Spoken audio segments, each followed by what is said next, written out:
Right, so we're going to be looking at a Evolution R210 SMS compound sliding mitre bevel saw.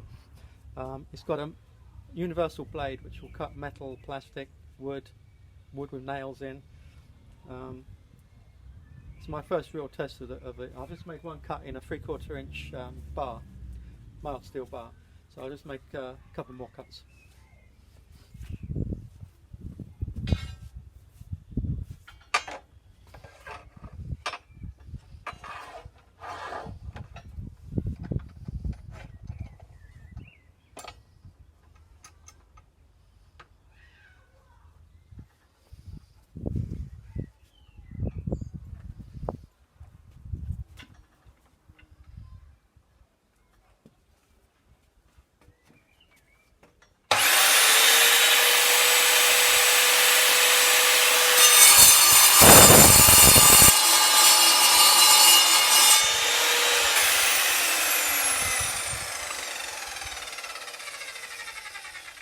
Yeah, pretty quick work of that.